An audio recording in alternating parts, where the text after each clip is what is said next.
What up, y'all? It's your boy R to the A to the S. Yes, Ras.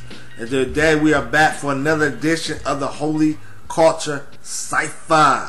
And this time we're discussing the top 5 albums of 2012. Myself, Ben, and Neil each give our perspective and our list. So check it out. My name is Ras, aka Will Black, or aka Ras, aka Will Black, aka Ras. I don't know.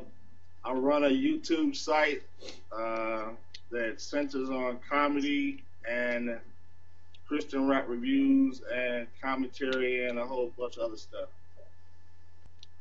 Live from the nursery. That's it, man. Right. Yeah. Well, I am Underdog Forever, so you can finally put a face. To the famous name. That's me. I'm the resident CHH hater. What's up to all the haters? I'm Benjamin on the board, Ben Otero. Hip hop head, listener, MC.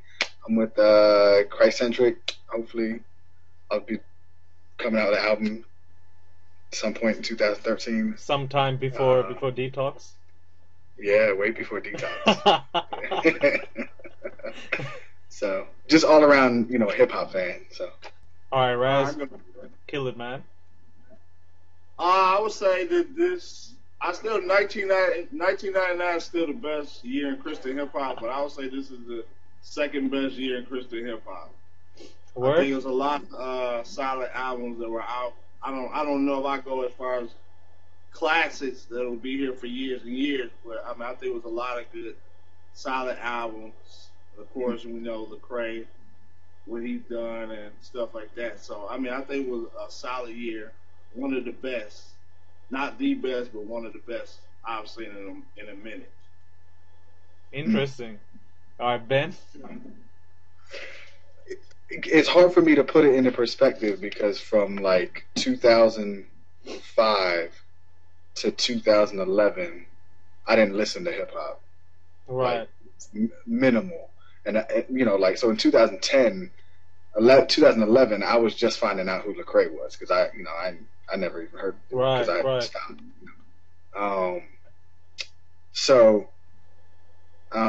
But overall, like as kind of like year 2 of my reintroduction to stuff, I guess overall it was solid. Like I had an easy time finding like 5 albums that for me had a lot of replay value. And then I got like a slew of like honorable mentions too, which I remember from like when I was more heavily listening in like 2003, 2004, 2005.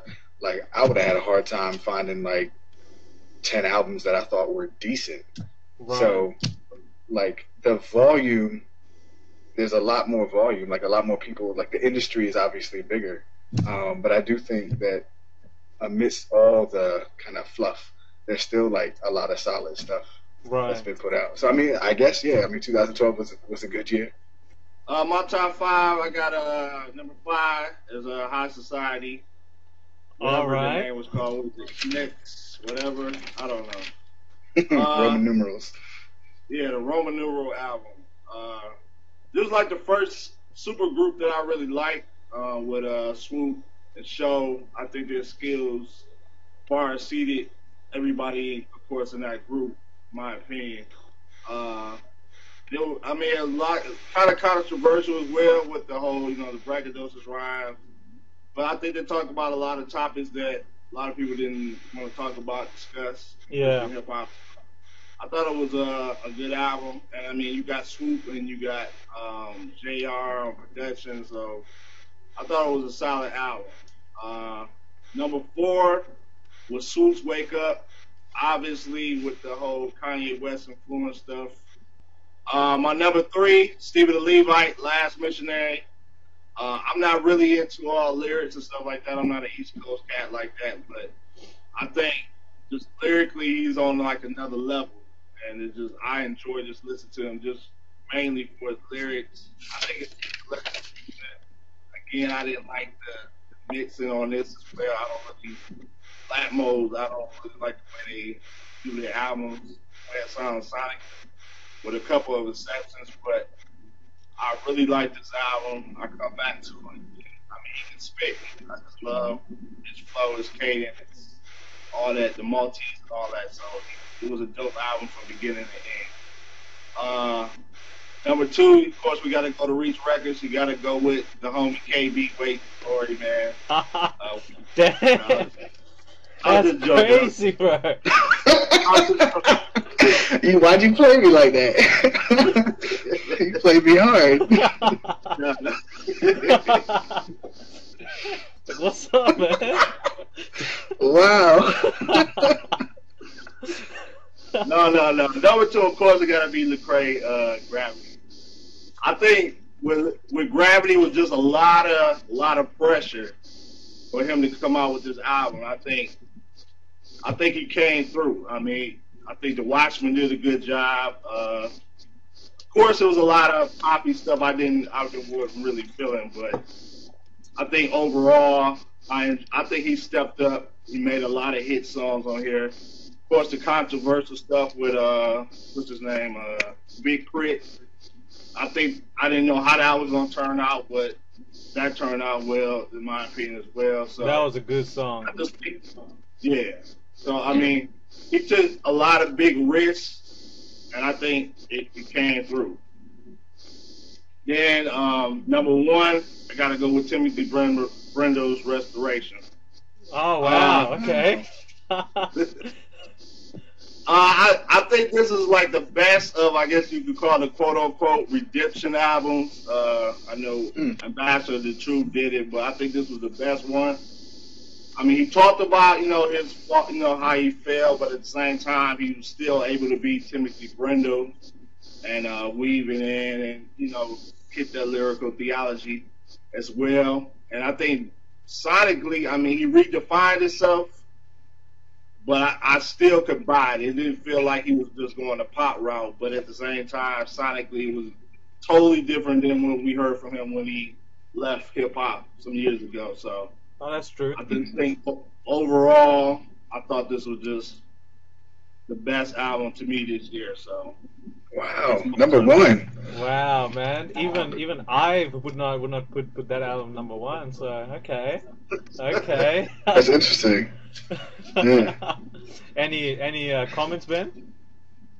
I'm just curious. When you say like redefining sound, like in what way did you think it I mean, it definitely was different. It was less like just raw underground, right. But like is that what you did? You feel like there was like poppy stuff? Some of it was a little bit of happier rap, a little bit on tempo. I wasn't used to that from him. I'm used to the more jazzy stuff from him, but okay. I think Wit and as well as the other producers on there gave him a different sound, but I could still buy it. I could still get into it. Okay. Yeah. Man, that I remember having a. Sorry, go Ben. No, I remember having a conversation with him about changing in sound and stuff like that, but like him really liking, in particular, like Wit's drums, like that's like real important, and like keeping that like kind of if like the beat itself, like the melody is not gonna be like real underground grungy, at least keep like some hard drums to not keep it from going like poppy-ish. So and that I think Wit has banging drums. I like Jerry Miner's what is it, PSA Volume 3. I like that. I know you didn't like that, but no, I like that. Not at all. Let's see. What's another honorable mention? I think Theory Hazards. That was an honorable mention. Right. Okay. I come back to that once in a while. When I was thinking about this, like one of the biggest factors for me was like replay value. Like, what albums am I going back to and actually like not out of like this person has a good reputation in the past, or like just the production on the couple songs is good or whatever, like, but like that I'm really digging, and that when I'm in a hip hop mood I want to listen to this. Um, and one, I don't even know, like, so my number 5, I'm not even entirely sure if it's like a straight up hip hop album, but West P's Nebulous Yeah. was a joint that Hi. I know it's like hard instrumental hip hop and also like some singing on it, but like that joint was from the production to the sequencing of the songs was dope. Like I think Ras, in your review, you mentioned that he went back to like kind of bringing back the gospel element into like some of his production and whatnot. Yeah. Just like that, like real soulful sound. I love his drums and his production. Like, so I thought that was a banging project. Number 4, Neil, I'm gonna surprise you and make you upset. All right.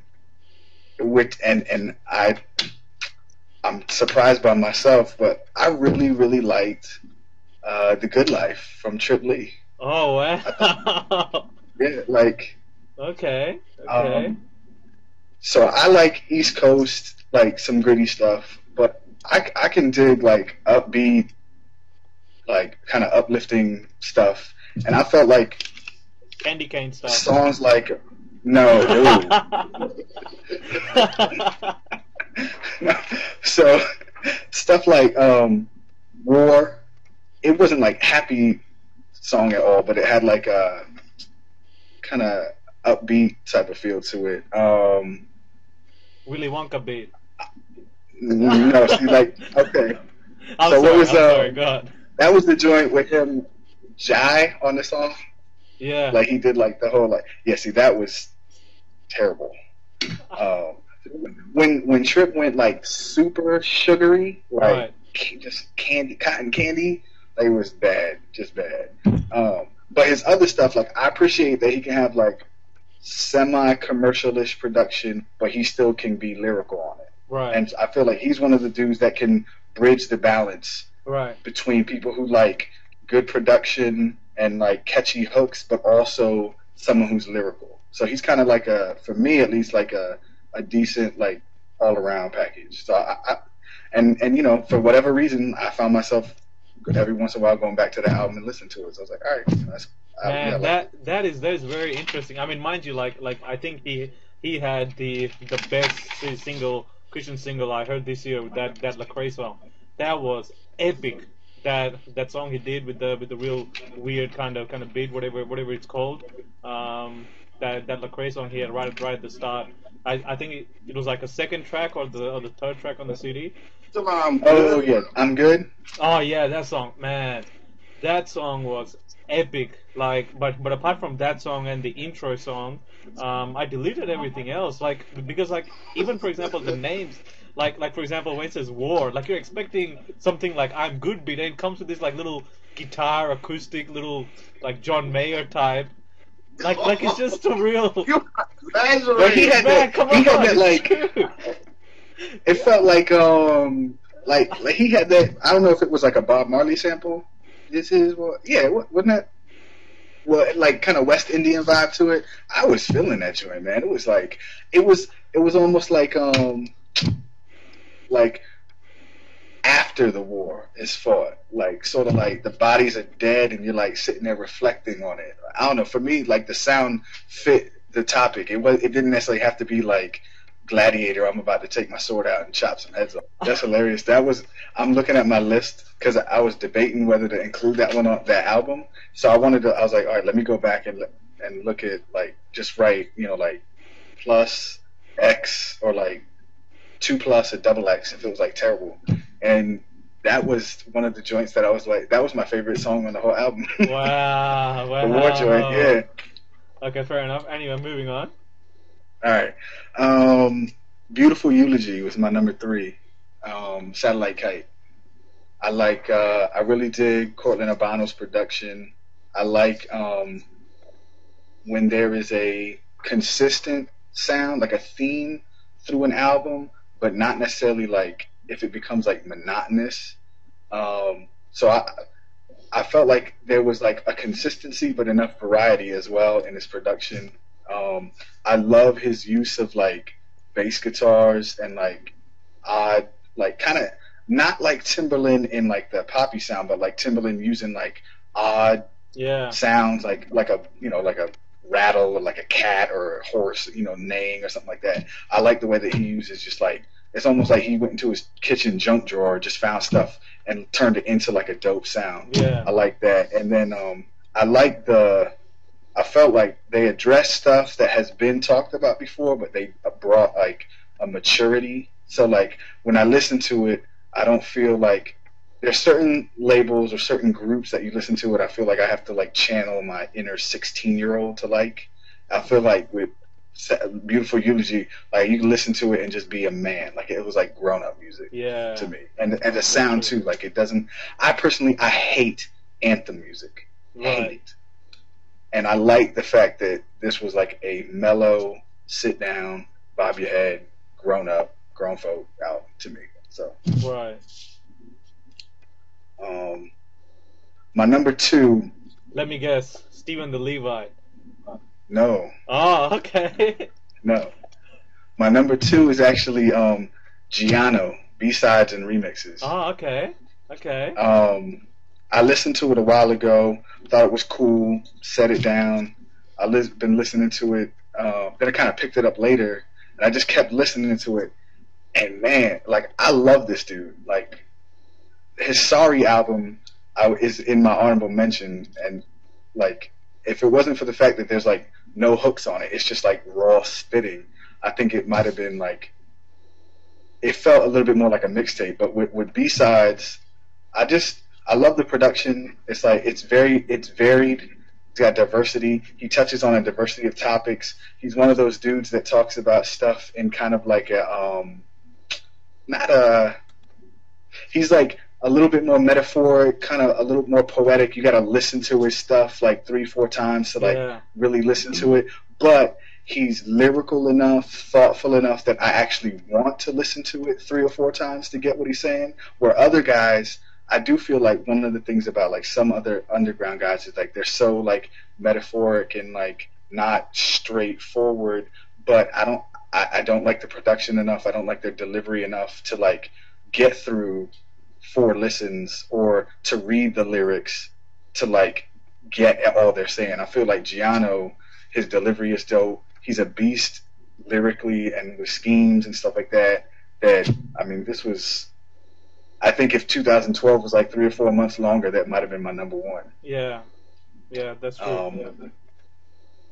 My number 1, it wasn't number 2. It was number 1. It was Last Missionary. Okay. When I think of a hip hop album, like, let me put it this way. So, for me, like, inspiring dudes in hip hop is like Pun, Eminem, Nas, Rakim, and I feel comfortable slipping Stephen Levi's name in that type of company. Right. Like, I don't have the speakers or like the ear for mixes that Will does, so I wasn't catching like a lot of the mixing stuff, but I did hear it on a couple albums that I didn't like, so I do know some that you mentioned. I do know what you're talking about. I didn't quite hear it on Last Missionary, but like I felt like the production was nice, the features were good, but like it's the type of album where like he's got dope features, and then when he gets on, it's like, dang, you never stood a chance. Like, with the features, like he's just like the way the stuff that he does with words is just amazing. So for me, for like a lyrical cat, like I couldn't ask for anything more. Like he was just nasty. I feel like when it comes lyrically, other than maybe a handful of other dudes, like he's just in a league of his own. And I feel like even people who like people who don't like Christian hip hop, if they picked it up and they were like, yeah, I like lyrical stuff, and they listened to this and said they didn't like it, I'd just be like, you're a liar. Yeah. Shut up, you're lying. Because I can listen to like some 5% stuff or like some just random stuff, and I at least recognize like this guy's got talent, like this guy's nasty. Right. So like I feel like he should be universally acknowledged by anybody that's a lyric fan as somebody who's disgusting. And the project from start to finish was like, even if I wasn't feeling a beat completely, like dang, he dropped some nasty schemes and stuff like and made me think along the way. I liked it a lot. Nice. Okay. Yeah, it's true, man. What about any honorable mentions? So, Giano, Sorry was definitely an honorable mention. The Restoration was an honorable mention. I thought Eshan, how we say it? I say Eshan. K Sparks. Oh yeah, that was a nice Read Between take. the Lines. I like that, yeah. And Heath McNeese, the Thrift Store Jesus. I like when he's just spitting and less of the Singing? kind of acoustic stuff. Yeah. Like if it was just more like hip hop sound. Like the first song, the something baptism. I can't remember the apocalyptic baptism type song. Yeah. That joint was disgusting. Oh my gosh, that was nice. But anyway, so those are my honorable mentions. Really nice projects. Yo, Will, any comments, bro? So let me ask you this: as far as the whole "Beautiful Eulogy," I mean, can you listen to this album like whatever mood you're in? Because I mean, my problem with that album is it's like I have to be in a certain mood to listen to that album. I can't just listen to that any old time. I don't know. I can't really get into "Beautiful Eulogy."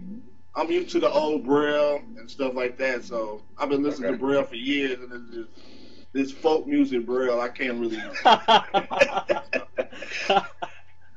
So number one, definitely, sorry Will, Satellite Kite.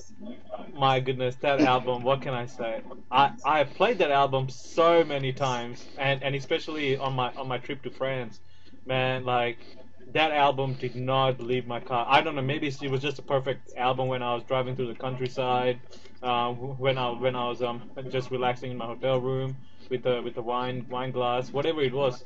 Just the perfect album for every occasion. Love that album, man. Every occasion? I see you, Will. Oh man, that album has moved. Number two, The Last Missionary. Especially like that album has become my go-to like after work album when I just need some energy or whatever it is. I just put that on and I just bump it. Like the hip hop beats are crazy, especially that song with Muse One. That song was the only song which I think Muse One actually killed it. Like I think it was actually better than STL on that song. Like Muse One destroyed that track, man. I thought you were about to say that that's the only song that Muse One killed. No. Okay. No. I meant like that's the song which Stephen the Levite actually took a backseat to Muse One on that track. My last three, man, this was hard because Jeremiah Bonds released a great mixtape, American Idolatry. I love that. Zay the Blacksmith, man, it was a perfect marriage between old school and new school hip hop. Love that album. Number four, Timothy Brindle, Restoration. I actually wanted to put Swoop there and Ishan, but just looking at my iTunes, I've just played Timothy Brindle more. So just on replay, has to go Timothy Brindle. And number five. Now this is a bit of a toss-up because Giano's Sorry just came out just a couple of weeks back. I mean, I've only been listening to it for a couple of weeks. So I really wanted to put it in my top five, but I just haven't listened to it enough. So number five is gonna be Church Clothes, yo. Yo, man, I'm being serious, man. That joint, especially Spaz out. Yo. Please, come on, get out of here. What's number five? No. But yeah, please. apart from Spaz out and a couple of tracks, man, that album was phenomenal. Especially amazing. Sacrifice was crazy. No Regrets was ridiculous. All the Ninth Wonder joints were amazing. It was just an amazing mixtape, man. Gravity, Lecrae would not even get honorable mentions. stuff that. That was just horrible. He had to do. Hey, we need B-Rad up in here laughing at this, right? Yeah, man, that was just. I got no idea what you're talking about, Will, with your top 5, because that was just horrible project, man. Especially coming off church clothes, like, brother, you tripping, man. This needs a rebuttal. Let me just finish off with my honorable mentions. Because the top 5 was so solid, these other albums could have easily been in my top 5, but they just didn't get enough plays as much as the other albums. Dating's mixtape, that was amazing. I think I said Zay the Blacksmith. Ben, I actually wasn't feeling B-sides as much as I was feeling Sorry. Oh yeah. Yeah, I think it was because like Sorry just had, like you said, just hookless songs, which I loved, which I still love. So I don't know, that's just the hip hop head coming out of me. Me 10 years ago would have flipped it. I would have said Sorry more than B-sides. I don't know, for some reason, like maybe I'm getting older and like even more mellow, but I liked what he did with a lot of his hooks, like especially the hooks that were sung. I felt were like real good compliments. And then the love joint that he had, that was like a play off of Common's joint. Oh yeah, my gosh, that was nice. Yeah. Prelude to a love song. Yeah, that joint was nice. Yeah, definitely. I think I mentioned Cash Method and Wonder Brown. Dark Bros, that was a really good album. And what about the Breaks album, Never Arrived? Didn't that come out this year? No, that was December 2011. Okay, for me it came out this year because after postage I got it in January. So definitely that album was also great. Alright, this is Benjamin the Esquire. You can find me at Ben Otero, Otero, Benjamin the Esquire.bandcamp.com. That's it. Deuces. Yeah. So now you guys know what I look like. Please don't be stalking a brother. You know what it is. I'm a hip hop connoisseur. I love good music. I'm no longer working at Holy Culture, but it's all good. You'll be hearing my opinions from time to time. Feel free to throw some stones. Peace. This is Ras, aka Will Black, or Will Black, aka Ras, whatever. You can follow me on Twitter at BlackRas1, the number 1, BlackRas1. My YouTube page is Proceed with Caution Blog, and that is youtube.com/BlackRas. That is youtube.com/BlackRas. And that is it. Kobe Sutts, and I'm out.